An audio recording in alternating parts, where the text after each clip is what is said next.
My name is Brianna, and I welcome you to the Tales of Adventure, a D&D podcast like no other.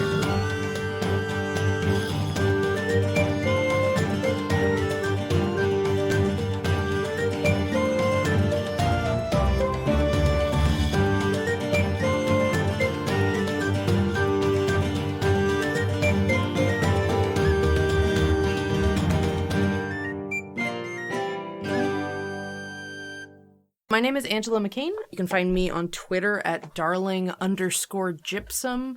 I am a role player and a writer and a voice actor, specifically over on the Nerdsmith network.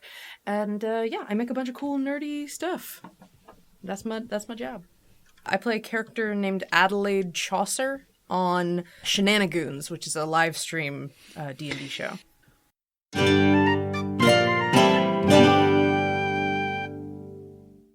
I don't mean to bother you, but I'm rather curious. You're wearing a pin, a silver pin. I've seen those around. I'm wondering, what do they mean?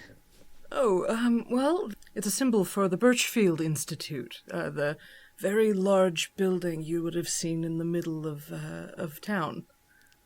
Ah, yes, I was wondering what that was. This is my first time in this area, so still learning my way around. My name is Isra, by the way. Isra. It's very nice to meet you. Adelaide Chaucer. I'm a proctor of the Institute.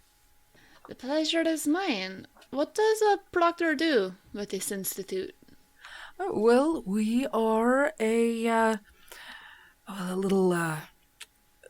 simplest way to put it would be we're sanctioned adventurers. We go out and complete assignments from the Institute when, magic items are such that if one were to be, say, overly powerful and maybe get into the wrong hands, it would be a matter of public safety.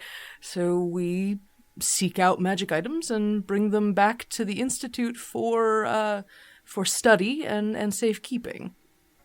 Sounds like a very noble job indeed, and I've had to rescue a few magical artifacts myself. That's not always the safest job, but it's so much better than the alternative.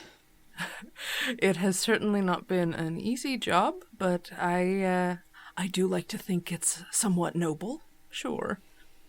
So, what got you into this line of work? I've honestly wanted to be a proctor my whole life. The Institute's been a fixture in the city. You're in Ashport, by the way, in case you weren't sure.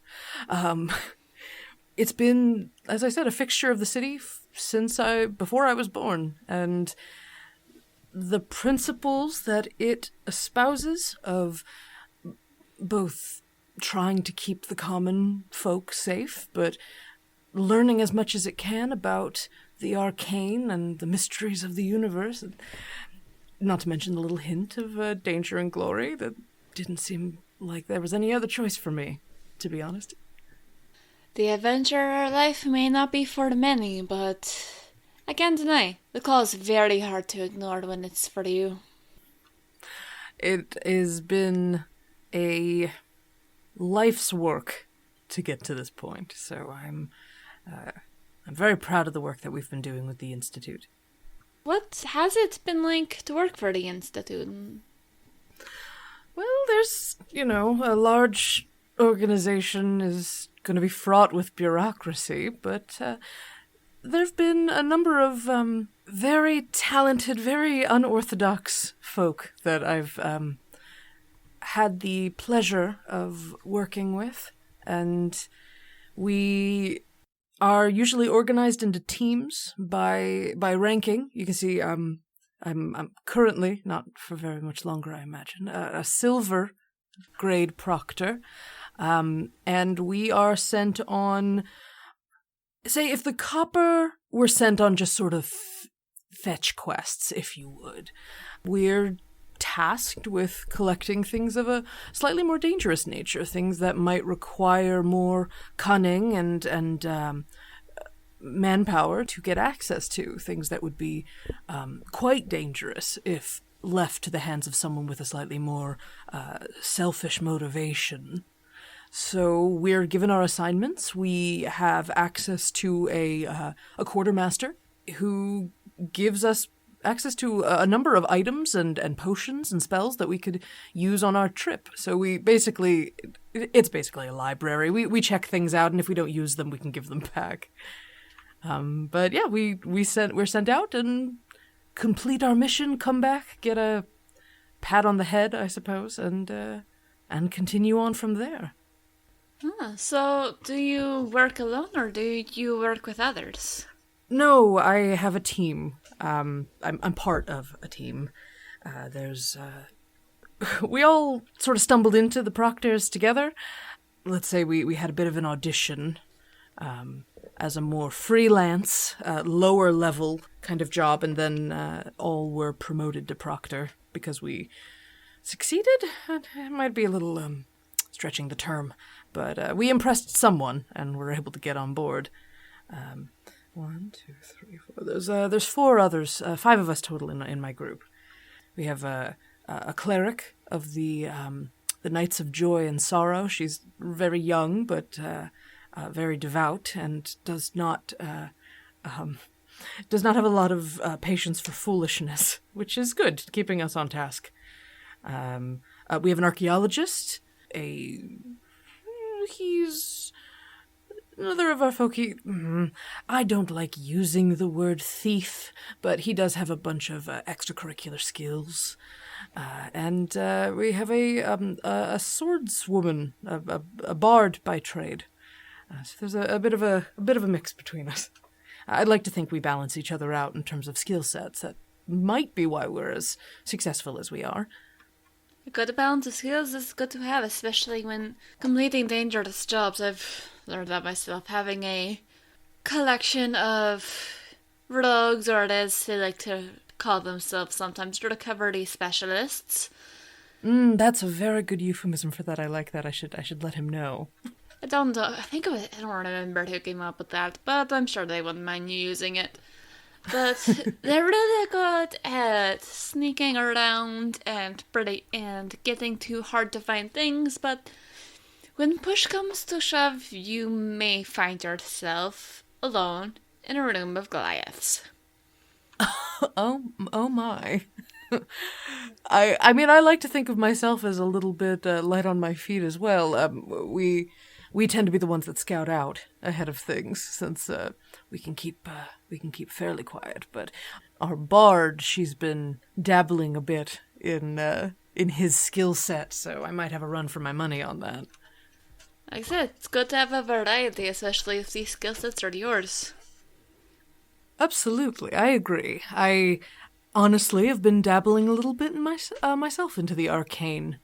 Just a bit. A bit of a book buff, as it were, and understanding the arcane and learning about casting and things like that has always been intriguing to me, and I've only previously dabbled a little bit in incorporating it into my archery, you see, but I'm starting to find a lot of fulfillment in the wizarding arts. There's a lot of wizards can do that most others can only dream of. It's not easy to learn, and not everyone can, but... Oh, and I don't pretend to be that well-versed. I'm still very much a novice. I'm unsure if I've hit a bit of a cap with it as well. But I feel very grateful to have learned what I've learned. The Institute itself is both a repository of knowledge, but also a university in its own right. So we did have access to trainers of various skill sets, and that's where I picked up the few tricks I do know. Oh, what I wouldn't have given to have something such as the Institute when I was trying to learn new things. I ended up having to learn on my own or impersonate students at different places and hope no one caught on. It has been my experience that you do what you need to if you deserve an education. That is very true indeed. So, you mentioned that you were quote-unquote successful at something. before you were made proctor. What happened there? What's the story? It's not something we talk a lot about, but, well, before I was inducted into the Proctors, I was what was known as a fetcher. A bit of a mercenary, for lack of a better term for it.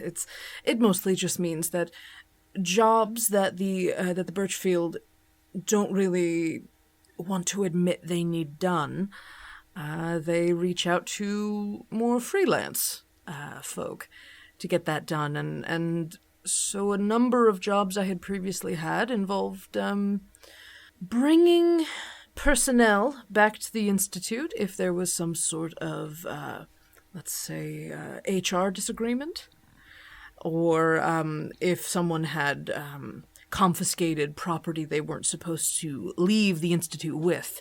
It was often the case that I would get hired to track them down and bring them or the artifact back. Don't like to use the word bounty hunter, but, it is what it is. That I do. I've done a few missions such as that myself for different associates of mine. It's not the most glamorous, but sometimes it's a lot better than the alternative of what would happen if that person weren't returned. Because sometimes when people steal something, they don't truly realize what it is they're taking. Or, even worse, they do. You're not exaggerating, you see, that is worse. That's when it gets very messy. Well, it seems to me that you understand quite well why the Birchfield's an important institution here. That I do. I wish there were more such organizations, but it's good to know there's something like that around here. Well, we're always... at least I've heard through the grapevine that there's always franchise opportunities. We are looking into more expanding. I understand that there's a bit of an expedition wing of the Institute that's been sailing to other continents looking for either the expected of arcane artifacts, but also just locations that it might make sense to make satellite institutes. That's very good to know. I have connections in many places, and while this is my, as I said, first time coming here, I still have people, most likely at the places that the Institute has been sending people to, and I can see what I can do to help move things along with that. Well, please, by all means, drop my name if you do. I definitely will. I'm curious. I imagine you've been on many an adventure since you became a proctor. Oh my, yes. Care to share any of the tales? Well, let me think. What are not classified? Well, let's, I'll try not to share too many details, but... Don't worry. Nothing you say will leave me. All right, well, at one point, this wasn't technically a mission, so I feel like I can confide without being in trouble. We were just finishing up an assignment out in the middle of the ocean, actually, dealing with a group of merfolk.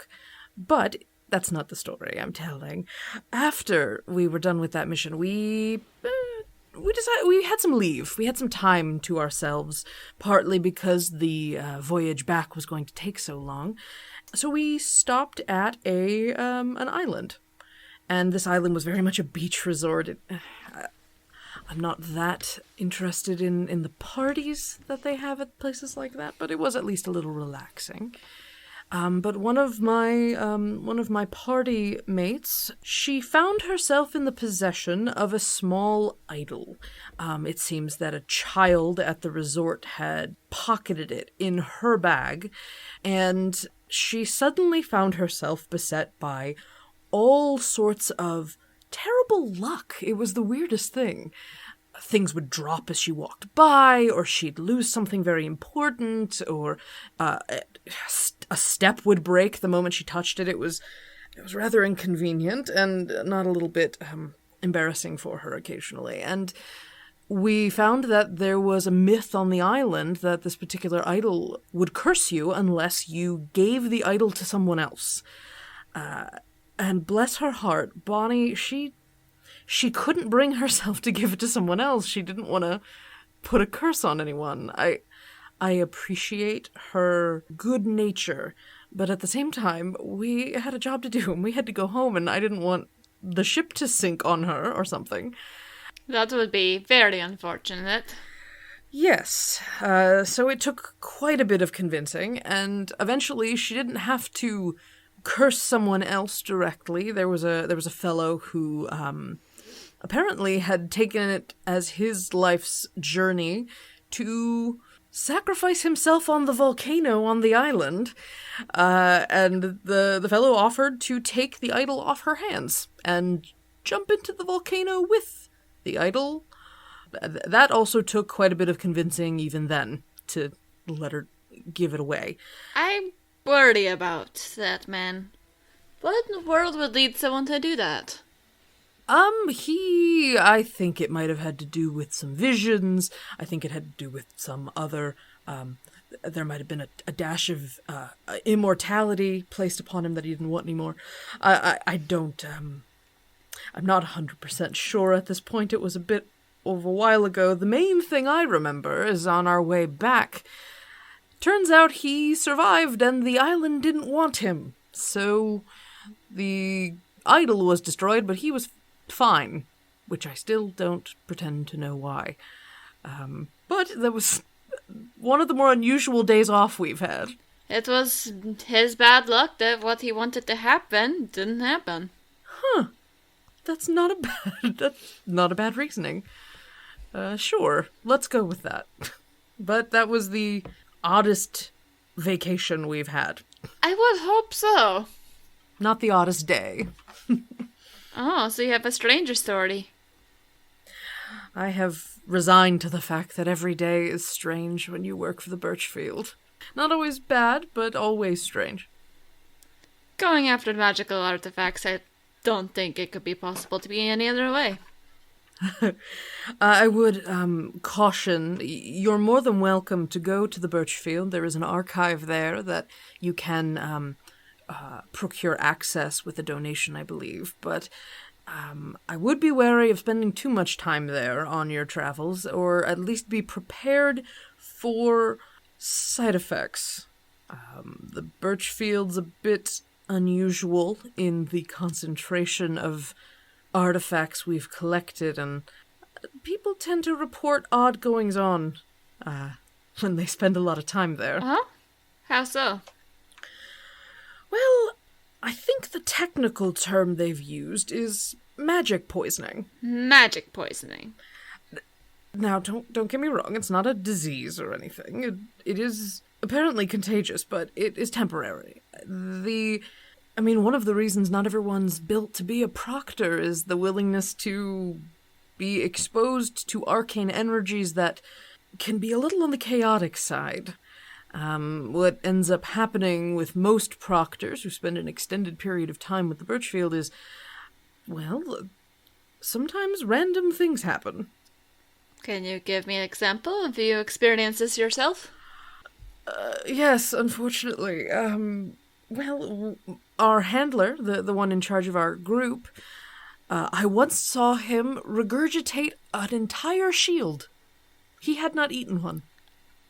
I imagine that was rather uncomfortable. I think it happened so quickly he was more in shock than anything else, but yes, that's one of the more intense examples, but I've seen anything from members being teleported suddenly in 60 feet in one direction. I've seen...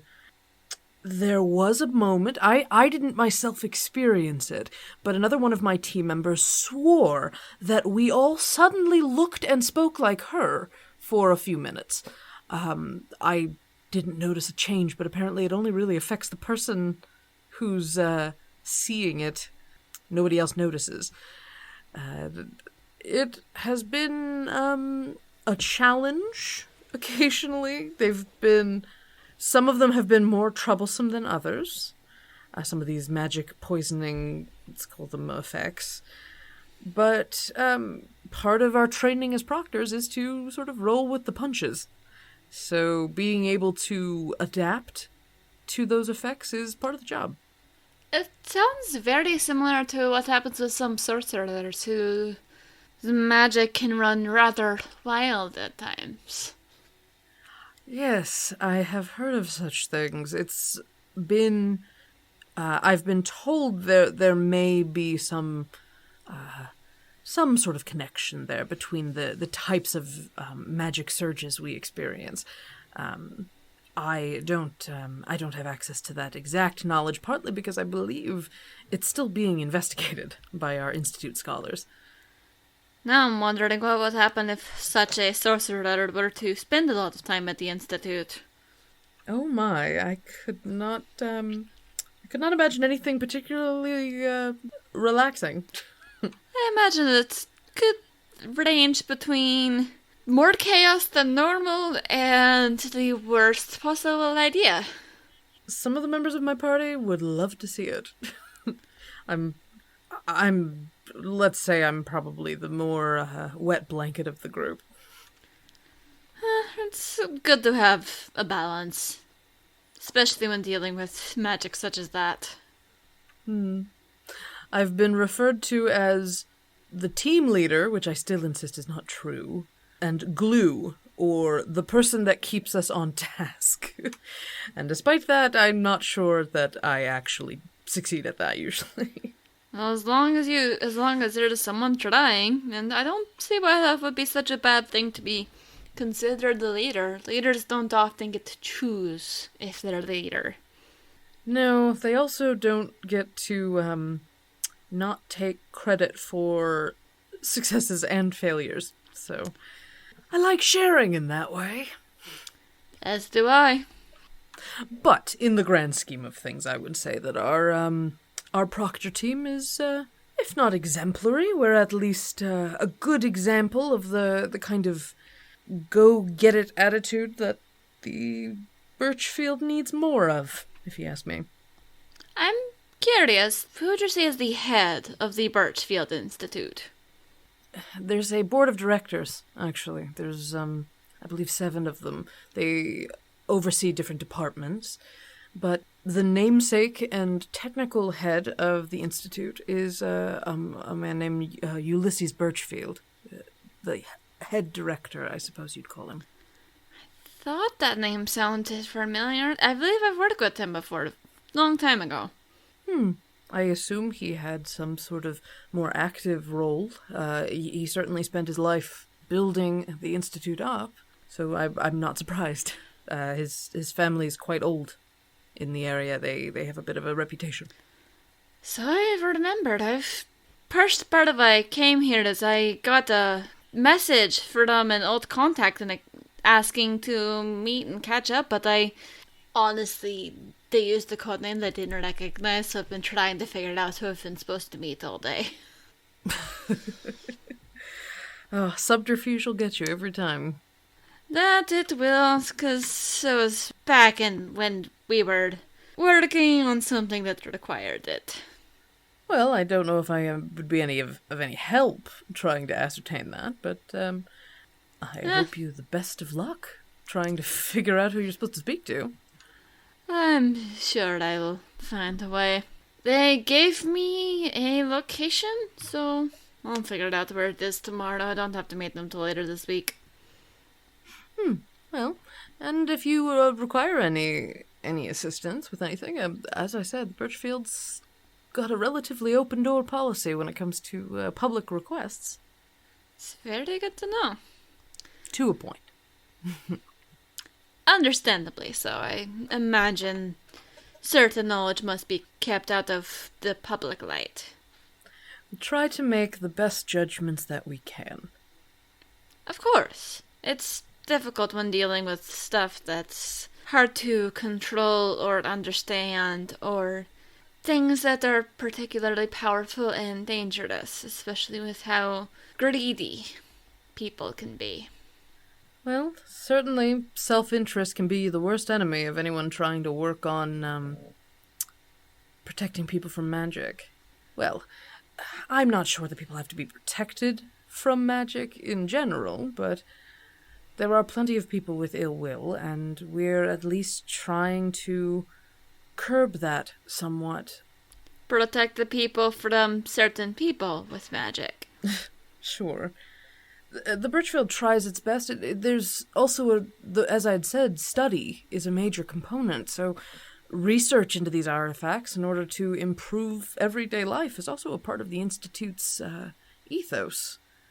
We come up with all sorts of technologies and applications for magic that overall might have started with something that we had confiscated for protection, and found a way to safely harness it and utilize it for the public good.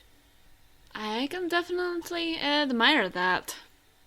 Well, I'll thank you on behalf of the Institute.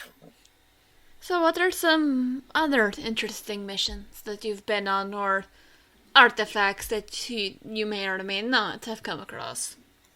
Are you sure you're not a journalist? I feel quite investigated right now. I'm just naturally curious, and I've been on a lot of adventures myself, and I've learned you can learn a lot by seeing what other people have come across. All right, well, let me once again think how to describe something without breaking protocol. I usually just come up with a different name for things. We spent a little bit of time in what's known as the Underdark. Subterranean, quite a large region near here, but very far underground.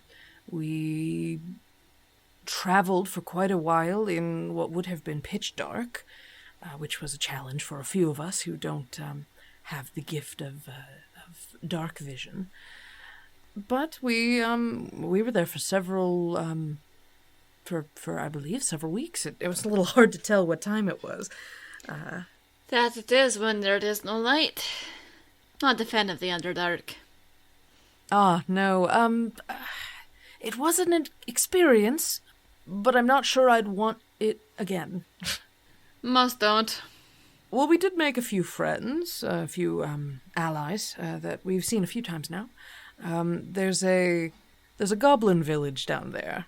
Smushton, I believe it's called, and they subsist off of a largely mushroom-based economy, and they were quite charming, a little unusual, but very, very welcoming, and we've kept contact with them. Goblins can be useful allies to have, though sometimes with their hands and their long pointy fingers it can be a little weird, especially the older ones. I found them quite industrious. I actually helped a little bit with their farming efforts. They were using I'd say they were using a subpar method of dragging mushrooms that they had collected off the walls, and I helped them with a little bit of a wheelbarrow design to help them do that a little bit more efficiently, which I felt very good about. It was very kind of you. Most aren't that helpful towards creatures of the Underdark.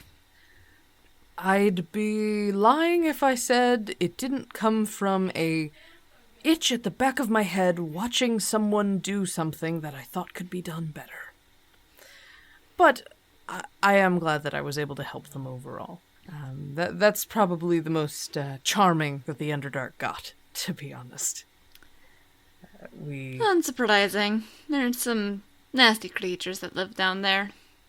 Yes, there was a cave fisher that we dealt with. The goblins called it a pinch run, as in pinch run. They were very charmed by that. But yeah, we had to fight one of those. It had the most obnoxious threading that it would exude. Stuck to everything. It was terrible. And we made our way through a place called the Canyon of Fur. That was rather disgusting. It was literal fur. It was a canyon that had been home to a number of creatures that just shed like mad. And so it was like little tumbleweeds everywhere, but they were made of hair. That does sound rather gross. Well, my companion of the more illicit skill set, he's a halfling, so he was experiencing it very close up, just chest high in fur. It's like taking a swim in a very large dog's. The after effects of giving a large dog a trim. It must have been horrible. I hope he doesn't have allergies. I don't think so. I don't think we would have survived if any sneezing had happened. I'm both entertained and slightly horrified about imagining what that would look like. Oh, those are the correct reactions. Trust me. Let me think. What else did we do? We fought an Etten, a two-headed giant. Well, didn't fight. We very successfully snuck around it. There was a lot of that.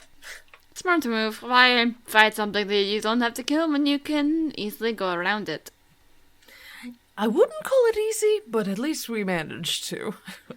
Oh, but yes, the Underdark full of spiders, and there was the Wailing Cairns. There was this cavern that had all of this sort of bioluminescent glow, and we discovered all of these insects that were giving off a tone, and we had to be very, very careful not to garner their attention either, because it seemed like if they swarmed, it would be a very bad circumstance. Anything swarming is never going to be good. Yes. We ended up in a labyrinth at one point. I hate those. There was a creature. There was a creature with, I want to say it had multiple eyes. It was very hard to look at. And it continued to demand fealty. It wanted to be fed magic items. Just wanted to eat them. So we lost a few pieces of equipment that day. That wasn't great. I imagine some people were very not thrilled to find that. Well, at least the rentable items from the quartermaster came in handy. Just a few spells and such that we were able to offer up for safe passage. But I keep dancing around it, but in the end we ended up in a city underground. It was incredible. It was a metropolis down there. It was run by deep elves, which we later found out were known as drow. That's not a term we know very well up here. I'm familiar with it. I've met a few in my time. Well, yes, I'm very close with a deep elf, a friend of mine, a teacher, but I didn't know much about them till we ended up down there, and I learned probably more than I ever wanted to.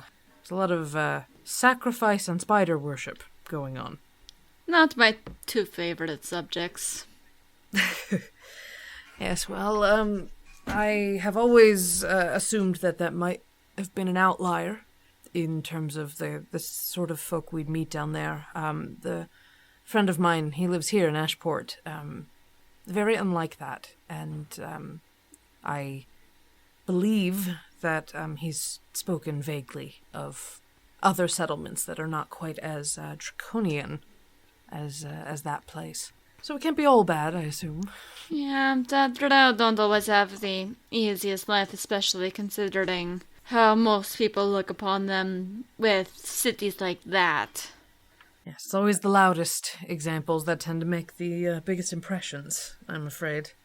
Unfortunately so, but I've seen many more who prove to be more noble and more trustworthy. I even met one who became a paladin in an effort to prove to people that they can be more. I have found there are plenty of good and bad seeds among all people. Ashport will teach you that. There's plenty to go around. Seems like an interesting place indeed, from what I've seen. Very, very busy. Very, very, loud. But it's fun. I was born here, so I'm used to it. And honestly, when it gets too quiet, I get a little antsy. Understandably so. So usually when things go quiet, it's a sign that something bad's about to happen if you're out traveling. So when you come home and it gets quiet, It's a hard balance to find, since I do enjoy curling up with a good book, but I guess I have a minimum amount of noise that I need just as a comfort. It's a good way of knowing that there's nothing trying to sneak up on you. It's like how miners use canaries as a way of knowing if something bad has happened or if there's a gas. Because if the bird stops singing, they need to get out of there. What a macabre but effective analogy. Yes, I've tried to help some of them find better ways, but magic can be tricky. Don't I know it? So, what is the next step up from a proctor? There'd be more of a lateral move. Proctors can be, the rankings of proctors can be from copper, silver, gold, and up to platinum. And then above that, the platinum proctors answer to the directors. There are lots of other career paths in the Birchfield, but it's mostly for a proctor to be platinum. Usually you're in charge of a region or a contingent of other adventurers. You're more of a overseer than anything else. A larger you have a larger influence over the direction of the Birchfield's research paths and expeditions. Is that something you wish to have? Is that something you aspire to? I haven't... I don't know if I've thought that far ahead, actually. I've spent so much time wanting to be a proctor that I don't really look forward to a point where I'm beyond it. You'd rather be out on the road instead of sitting behind the desk directing things. Oh gosh, yes. I have had potential desk-word opportunities, and it does not appeal. Not to me either. I've also had opportunities where I could take a back seat and watch things happen, but I find even though I'm more or less trying to retire from the adventurer life, I still would much rather travel, meet people, and keep an eye on potentially dangerous situations than sit at whatever building I choose to call home and wait to hear from others. Cheers to that. Yeah, I have a terrible case of wanderlust. As do I. There's too much of the world to go out and see and enjoy. What's the point of staying home when there's a world to explore? And oddly enough, there's plenty of my home I haven't been able to explore, so I imagine I've got a bit of work ahead of me before I settle. And before I settle here, I want to see what's outside here. Naturally. It's a whole big world, especially when you consider the other worlds you can get to from here. Yes, haven't had a tremendous experience with it, but we're starting to see a larger world. Worlds, I guess, would be the word. Haven't had the pleasure of planar travel yet, but been looking forward to it. That will be potentially a perk to some of the higher ranks and proctors. A bit of personal advice. When you're first starting to experience planar travel, try and bring some snacks or food that's gingered in it. It'll help with the nausea. It's not pleasant the first few times, and it takes a while to get used to it. I will keep that in mind, thank you. I will take whatever advice I can find. The first time I traveled planes, it was not intentional, and I spent the first 15 minutes losing all of my lunch and breakfast and some of the dinner from the night before. I can imagine. That's okay, I hadn't eaten too much, and it threw the thing that was trying to kill me off enough to where I was able to disappear before it could hit me. There you go, silver lining. Use whatever skill set you have. And whatever skill set your opponent doesn't have. Yes. Which this one, it was good eyesight. I had a thing that could create the effect of daylight, so I just pointed it at his face. Well, there you are. I believe I have a friend who can do that too, but yeah, that's beyond my skill set. Very rudimentary magics at this point for me. It's still more than many can do. Right. I don't mean to belittle it. In fact, having a familiar, for example, is nothing to scoff at. So, I sometimes being in the Birchfield, being around people who have spent their whole life adventuring and growing in their skills, can really throw off your sense of what the average person experiences. You take it for granted a little bit. It's easy to forget that not everyone sees the world the way that you do. And that's why we do try to spend a little time with less adventurous folk when we can. There are occasionally family dinners and stuff that we go to, just as a way to reconnect with... Oh, it sounds so demeaning to say the average person. I really do need to find a better word for that. It's fair. It's fair. They have their own challenges and their own way of seeing things, but not everyone is meant to run around trying to help save the world. And that's a good thing, because otherwise there wouldn't be much of a world to save now, would there? We haven't quite reached the point of world saving, I don't think, but... hopefully you won't have to. That would be nice. It'd be nice for the world to not be in enough peril that, oh gosh, they'd have to rely on us. No, it's not a fun place to be. Because then you become acutely aware of just how much you could lose if you fail. Well, in the grand scheme, at least I know that the people that I work with are the kinds of people I'd want to be in that situation with. That's a very good thing to know indeed. So much better than being stuck with people you can't stand. You can't always choose your coworkers, but sometimes you can luck out. Too true, too true.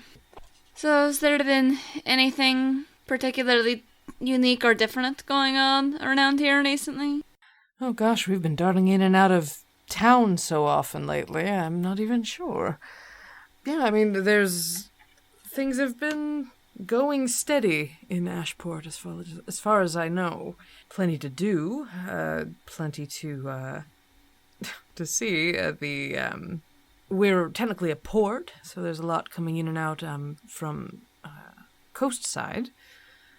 And you can always hitch a train somewhere else if you can't find something to do here, which would feel impossible, in my opinion. Yeah, huh? I guess for the people who don't venture around collecting dangerous artifacts, it might be easier to run out of stuff to do. Well, there's, depending on how much you have in your pocket, or who you know, there's always something entertaining in Ashport. Is it ever possible for the port to be boring? I don't think as many people would live here if it were. I imagine not. People, even if they don't chase adventure themselves, they still try and find something interesting. They're drawn towards what is different. Well, depending on the group. It's been my experience that there are plenty of folks who are very comfortable at the top of the hill and don't really like venturing too far away from what they're familiar with. I've never gotten along very well with those people. Really? I was born among them, and I would agree. I mean, no offense to them, it's just... Oh, no, please. It's all right if you have offense to give. Well, not on the whole. Certain ones, yes. There's a lot of offense. But there's too much going on in this world to sit back and do nothing. Or sit back and enrich your own coffers. That's what I was stepping away from. I thought that the Proctors were a more worthwhile use of my time than one of the family businesses. Very good life choice indeed. Well, I'll take your opinion over theirs any day. That is good to know. Why don't I get us another round of drinks, and maybe we can continue sharing tales of adventure, or talk about magic, or I'm sure there's something we could talk about. Sounds lovely. Yeah, because I noticed when I was coming in, you mentioned the port. I noticed there's a rather large fleet of ships with the same insignia as the building you mentioned as being the Birchfield Institute. Is there something going on there? Any ships that have the, what do they call it? The all-seeing eye or something pretentious like that. I would assume that that's the Birchfield fleet. It's our expeditionary fleet of, it's probably a mix of proctors and researchers. They are, as I said before, heading out to parts unknown, I think. We haven't been told much about them, but they work with the directors and plan trips to parts unknown. Some of them seemed rather agitated, like there was something more going on. That could just be me, but... Well, I'll keep an eye on it. I appreciate you mentioning it. There's... Yes? Nothing you need to worry yourself about, but I'll keep it in mind. I have a knack for noticing things. As I said, I keep an eye out on different situations to make sure that the world continues functioning as it should. Well, we need plenty of those in and outside the Institute, so I wish you the best in that endeavor. And I appreciate that. I have a feeling we will be very good friends in the future. Always good to make friends. Here's to adventure. Cheers.